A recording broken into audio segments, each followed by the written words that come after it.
This is George. He lived in Africa. He was a good little monkey and always very curious. One day, George saw a man. He had on a large yellow straw hat.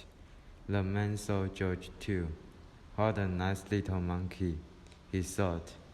I would like to take him home with me.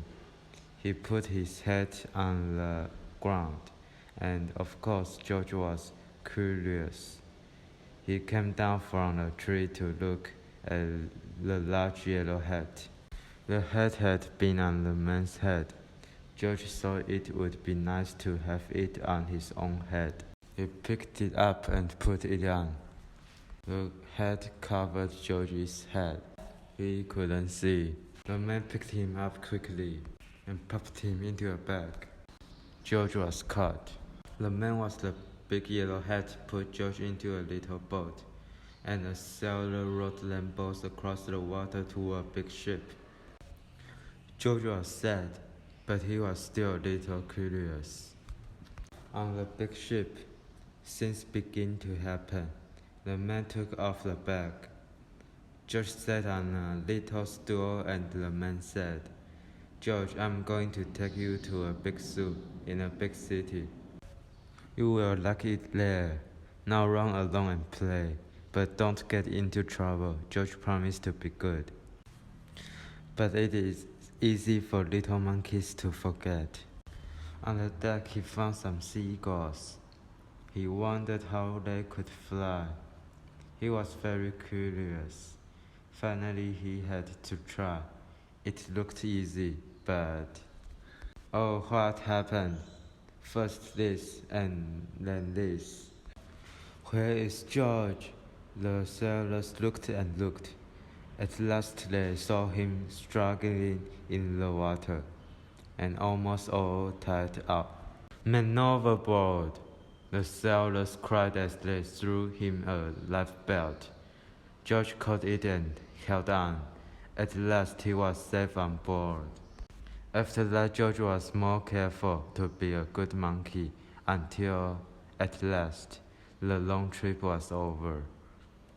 George said goodbye to the kind sailors, and he and the man with the yellow hat walked off the ship onto the shore and on into the city to the man's house. After a good meal and a good pipe, George felt very tired. He crawled into bed and fell asleep at once. The next morning, the man telephoned the zoo. George watched him. He was fascinated. Then the man went away.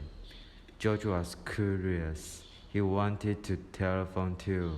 1, 2, 3, 4, 5, 6, 7. What fun! Ding-a-ling-a-ling. George had telephoned the fire station.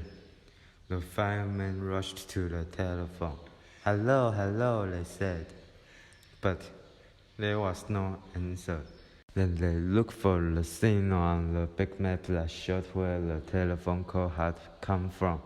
They didn't know it was George. They thought it was a real fire. "Hurry, hurry, hurry." The firemen jumped onto the fire engines and onto the hook and ladders. Ding dong, ding dong, everyone out of the way. "Hurry, hurry, hurry." The firemen rushed into the house. They opened the door. No fire, only a naughty little monkey. "Oh, catch him, they cried. George tried to run away. He almost did, but he got caught in the telephone wire, and a thin fireman caught one arm and a fat fireman caught the other. "You fooled the fire department," they said. "We will have to shut you up where you can't do any more harm." They took him away and shut him in a prison. George wanted to get out. He climbed up to the window to try the bars. Just then the watchman came in. He got on the wooden bed to catch George, but he was too big and heavy. The bed tipped up. The watchman fell over, and quick as lightning, George ran out through the open door. He hurried through the building and out onto the roof, and then he was lucky to be a monkey. Out he walked until the telephone wires. Quickly and quietly over the guard's head, George walked away. He was free. Down in the street outside the prison wall stood a balloon man. A little girl bought a balloon for her brother. George watched. He was curious again. He felt he must have a bright red balloon. He reached over and tried to help himself, but instead of one balloon, the whole bunch broke loose. In an instant, the wind whisked them all away, and with them went George, holding tight with both hands. Up, up he sailed, higher and higher. The houses looked like toy houses, and the people like dolls. George was frightened.